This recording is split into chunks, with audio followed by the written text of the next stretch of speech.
Welcome back to Machine Learning Guide. I'm your host, Tyler Ranelli. MLG teaches the fundamentals of machine learning and artificial intelligence. It covers intuition, models, math, languages, frameworks, and more. Where your other machine learning resources provide the trees, I provide the forest. Visual is the best primary learning modality, but audio is a great supplement during exercise, commute, and chores. Consider MLG your syllabus with highly curated resources for each episode's details at ocdevel.com/MLG. I'm also starting a new podcast which could use your support. It's called Lefnir's Life Hacks and teaches productivity-focused tips and tricks, some which could prove beneficial in your machine learning education journey. Find that at ocdevel.com/LLH. You're listening to Machine Learning Applied.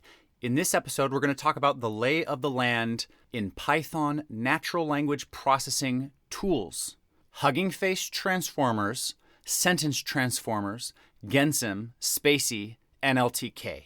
So here's a little bit of history on these packages as I understand the history, so take it with a grain of salt. This has sort of just been my own experience in evolving through using these packages over the years. It seems it all started with NLTK, Natural Language Toolkit. Seems to have been one of the most, if not the most, first popular NLP library. NLTK basically lets you do anything and everything in NLP.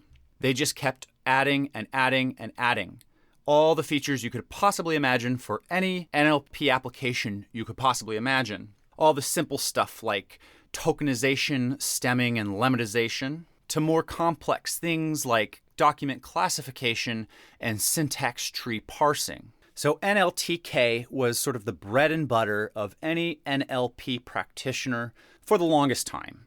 Then what started happening was various packages started to be created which were better at some specific application, some specific NLP application that NLTK could handle, but maybe some new advancement in the NLP field, maybe some new white paper with its accompanying code base, lent better to using the new specialized application of that technology for that whatever application.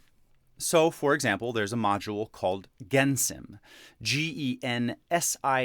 It might be pronounced Gensim, I'm not sure. But one thing that Gensim provides is topic modeling. And if you Google Python topic modeling tutorial, you'll see Gensim over and over and over. Now, I assume that NLTK provides some topic modeling capabilities. But for whatever reason, Gensim really sort of owned that feature, that specific application, topic modeling, and made it its own.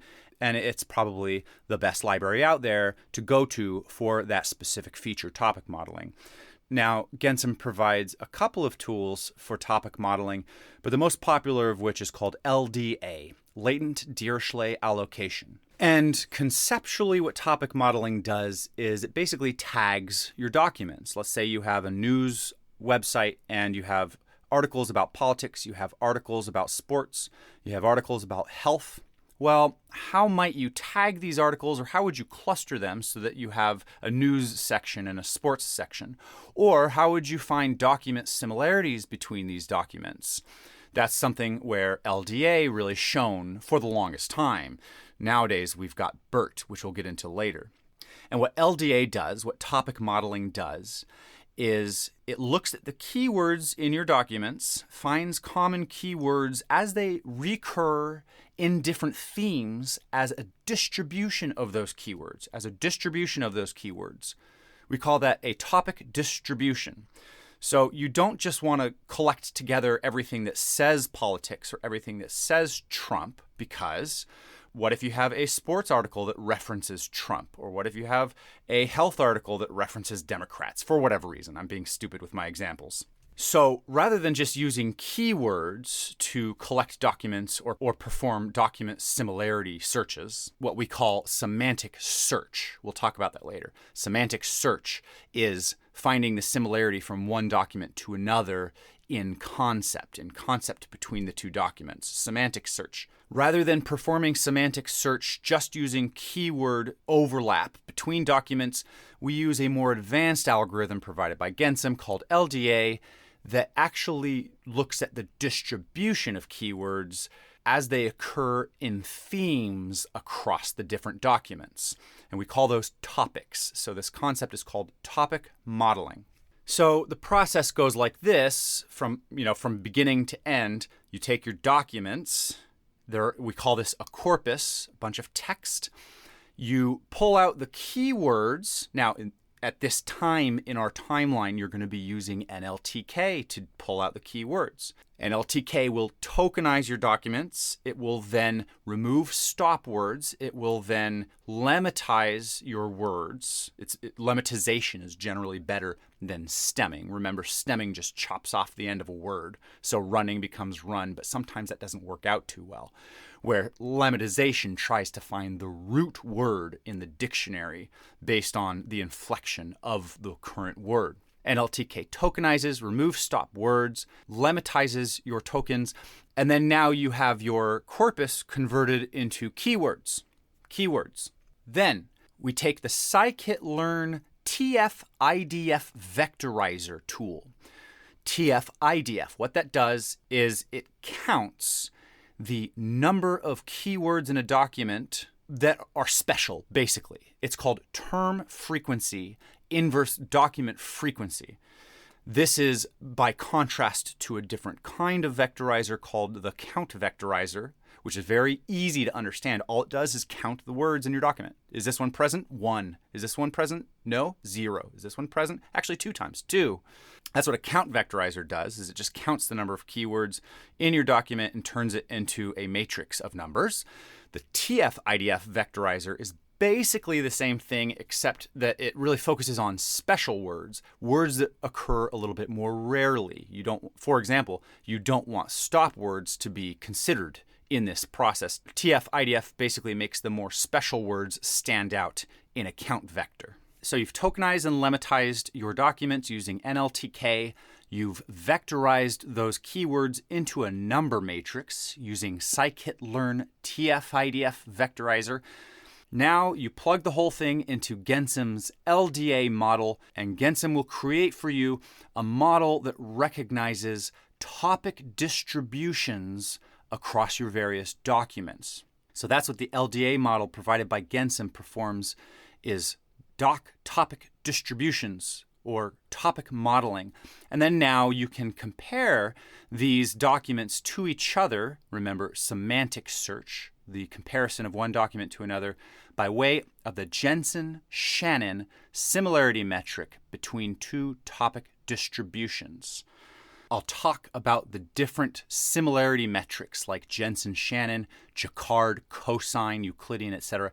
in a machine learning guide episode in the future. So that was a bit of a whirlwind, but that just kind of showed a little bit of historicity in the evolution of these packages. NLTK, what it ended up becoming is the catch-all for everything you could do in NLP. And then various other packages sort of started branching off with owning their own specific specialties. Another thing Gensim provides for you better, in my opinion, than NLTK provides is bigrams and trigrams for documents. So Gensim allows you to take your pre-tokenized documents from NLTK and then combine words that are commonly combined together, like machine learning becomes machine_learning, and artificial intelligence becomes artificial_intelligence, so that when you are doing topic modeling, generating topic distributions across your documents, combinations of words are considered rather than individual words. And that could be very important. For example, you wouldn't want the word artificial or intelligence to stand out on their own, and then maybe the word intelligence, for example, gets mapped against articles on education or universities and stuff when there really wasn't that similarity to begin with. So bigrams and trigrams and all those, they call them n-grams, allow you to find words that commonly combine together in order to make your downstream NLP applications more accurate.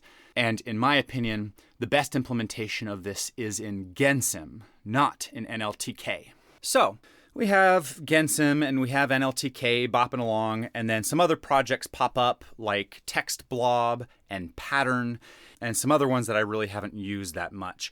But the next one to come out was really powerful. It's called spaCy.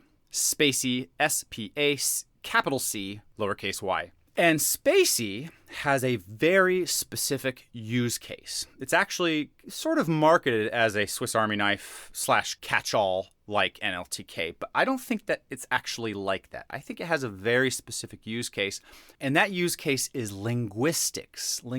So yes, it has a lot of applications. These include syntax tree parsing, named entity recognition, lemmatization, and all these things. But it does not provide, for example, LDA or TF-IDF vectorization or bigrams and trigrams and all those things. You're still going to want to use Gensim if you want bigrams and trigrams. You're still going to want to use Gensim if you want LDA. It's actually unclear to me now with spaCy, as you'll see in a bit, whether we have any need for NLTK anymore. spaCy really covers a lot of the stuff that NLTK covers, but in my opinion, more powerfully. When I say linguistics, I'm talking about really phrase structure, sentence structure. So the core of spaCy works like this. You pass in a sentence or a paragraph, and it will split the paragraph into sentences. And then you can iterate word by word over the words in your sentence. And when you are at one particular word, it provides you all the information you could possibly imagine for that word. It will tell you whether it's a stop word, okay? Throw it away. There's stop word removal right there. You don't have to use some external package. It will tell you the named entity. It'll tell you the part of speech tag.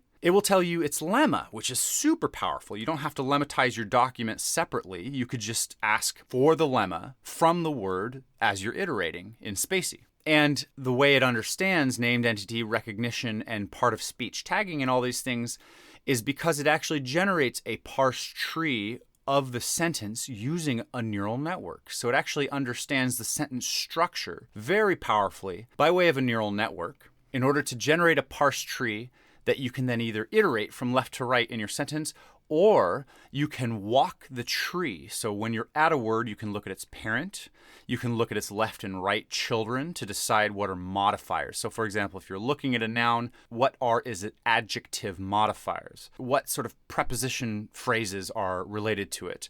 What's its parent? And then you can navigate all the way to the top of the document in order to find the root verb, which is usually what's called a transitive verb, that if you were to be generating, for example, a intent recognizer system, like a chatbot that wanted to determine what's the intent of the user asking some question, you can pull out the root verb and the subject or the object in order to determine which action this user wants to perform. So it's incredibly, incredibly powerful. And I used spaCy in Nothi. It's used for tokenizing and removing stop words and lemmatizing your entries so that it can provide keywords for your themes in the themes feature. But I also have big future plans in utilizing more of spaCy's capabilities. And here's a powerful example. When you write journal entries in Nothi, you write them in the first person. I mean, that's how everybody writes their journal. Today I went to the store. Today I blah, blah, blah, I, me. Well, when you're generating summaries of your entries, or if a therapist were to ask a question about you, first off, they'd have to know to ask it in the first person form. How do I feel this week? They should be able to ask, how does Tyler feel this week? I want to be able to replace all personal pronouns, I, me, my, with third-person pronouns that are replaced with your first name that you specify in your profile in Nothi. And spaCy allows you to do this. spaCy allows you to iterate the words in your sentence, examine the word we're looking at right now. Is it a personal pronoun? Yes. Okay, just swap it out with Tyler. But we have to be smart about that because now the grammar structure will be incorrect. If I say I want French fries becomes Tyler want French fries, well, the grammar's incorrect. The verb, the transitive verb there is now messed up. So what do? You replace the first person pronoun with a third person token, and then you walk up the tree, or left or right, and you inflect the verbs to match the replacement token using a plugin in spaCy called lemmatization, which we are using in Nothi. leminflect, allows you to inflect the token to your desired part of speech tag. Super, super powerful. So it's a little bit tough to know for new users getting into NLP when and why they would want to use spaCy. But when that time comes, it becomes crystal clear. The first obvious use case is tokenizing, removing stop words, lemmatization. Then you'll throw that into a TF-IDF vectorizer, and then you throw that into Gensim LDA topic modeler. Very obvious use case for spaCy, and its lemmatizer and stop word removal capabilities is substantially more powerful and accurate, in my opinion, than NLTK. But the other capabilities of spaCy, such as sentence parse tree generation and walking the parse tree in order to manipulate the document, or determine intent in the case of a chatbot who is going to perform an action on behalf of the user. All these things, you'll know when you need it, and spaCy is a fantastic tool for that job. So that's NLTK, Gensim, and spaCy. One other thing spaCy does provide is semantic search, cosine similarity between documents. Okay, if you have a news article and you want to compare it to another news article, you could use spaCy. spaCy uses word-by-word token vectors, so it is the word-to-vec model, and it vectorizes the tokens in your sentence. So then you have a bunch of vectors representing the words in your sentence.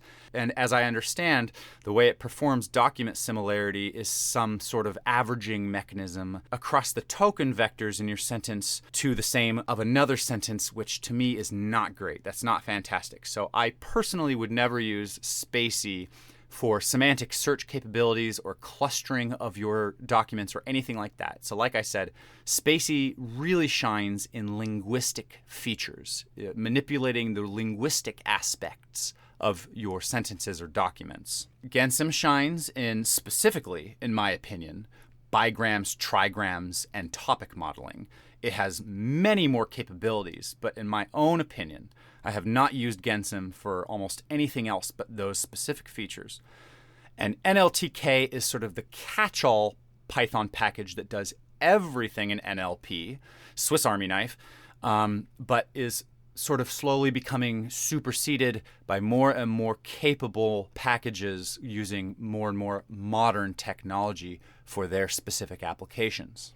And finally, the crown jewel of natural language processing, Hugging Face transformers. Hugging Face transformers. Transformers is a breakthrough technology in NLP that lets you do any of the very high-level, big, powerful NLP tasks like question answering and summarization and sentiment analysis, document classification, all these things. It's less on the linguistics side. You wouldn't really use Hugging Face transformers for parsing your parse tree and picking out part of speech tags and tokens, although you can. Transformers is capable of that functionality, and there are Hugging Face transformers models specifically with those use cases. But for me, I would still rather use spaCy for that use case. No, Hugging Face transformers is for these really high-level applications in NLP. And so transformers is the technology, is the concept. It was a white paper, and then BERT was sort of the first implementation of the transformers concept. And then after BERT, everybody started iterating on the BERT model. They came up with Albert and Roberta and Distilbert and all sorts of other variations. And recently, Google even put out a new white paper called Performers, an alternative to transformers. And it's Google that created BERT in the first place. If they're going to be replacing it with Performer, is it time to adapt?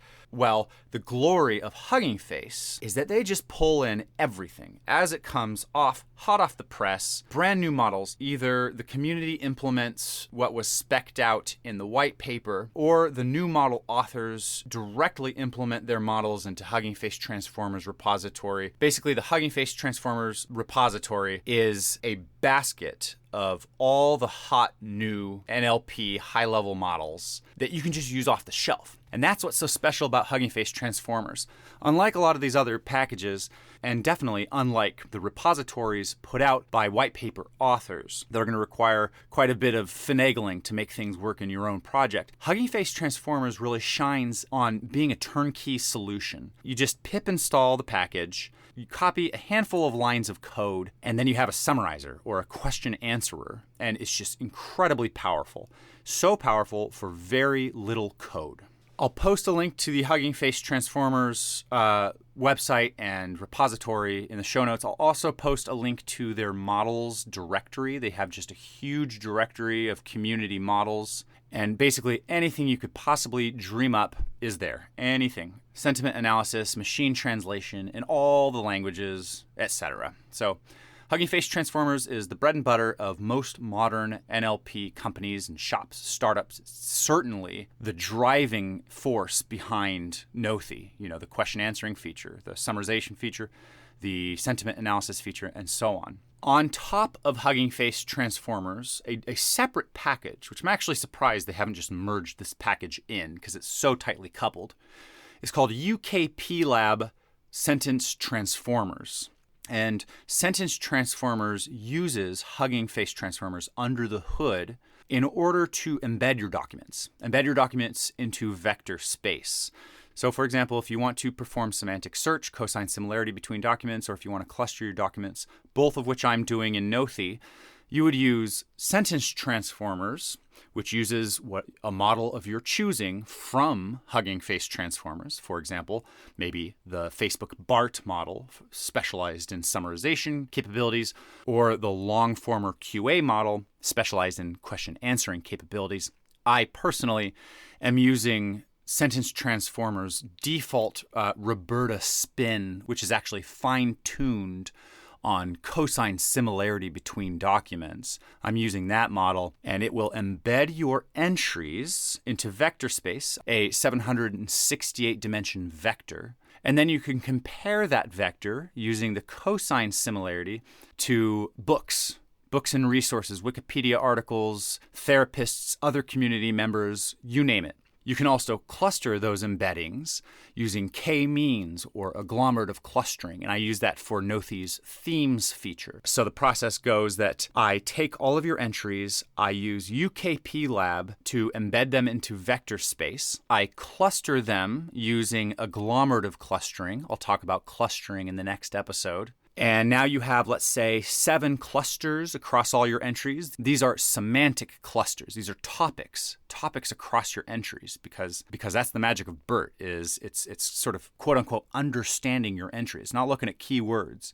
And then within those clusters, I find the cluster centroid that will be the center of each topic, each concept. And then I find the closest few entries to that centroid and I summarize them. In other words, I cluster your entries into themes or topics, and then I find the entries within each theme most representative of that theme, and then I summarize that. So I summarize the essence of that theme, which is super powerful. And this is all by way of the Sentence Transformers package, allowing you to embed your documents using transformers models. So yeah, I've touched on semantic search, which all that means is finding the similarity between documents. It's searching across documents, their similarity to each other semantically. Semantically means like in understanding, in concept, as opposed to syntactically, which presumably might mean that you're taking out the keywords and comparing keywords across documents, which is very unpowerful. Semantic search is a powerful tool, especially powerful when you use the Sentence Transformers package to embed your documents, then which allows cosine similarity comparison between documents. So that's semantic search, which is similarity between documents. And the most popular similarity metric to use in this type of semantic search, namely document embedding, is cosine similarity. But there are packages out there that I'll discuss in a future episode which allow for very large document searching. So for example, if I were to implement the Wikipedia feature of Nothi, if I wanted to match your entries to Wikipedia articles, where there's so many Wikipedia articles, it would be too computationally expensive to run a cosine similarity calculation all at once. Instead, there are packages out there like Facebook FAISS, F-A-I-S-S, that index your database, the Wikipedia corpus, for example, and then allow you to do very, very fast top K lookups of your document embedding using Sentence Transformers. It uses this cosine similarity metric under the hood, but it has some efficiency mechanisms that make the whole process very fast. That's it for this episode on NLP tools. We covered NLTK, Gensim, spaCy, Hugging Face transformers, and UKP Lab sentence transformers. And all of them have their use in various aspects. NLTK is the catch-all, kind of odds and ends, Swiss Army knife. Gensim for topic modeling and bigrams. spaCy for linguistic analysis and manipulation. And transformers for the big stuff, the big high-level business value NLP applications. And sentence transformers on top of that for semantic search and clustering by way of embedding your documents. In the next episode, I'm going to talk a little bit about clustering algorithms, agglomerative clustering versus k-means clustering specifically in the scikit-learn package and how that's applied in NLP.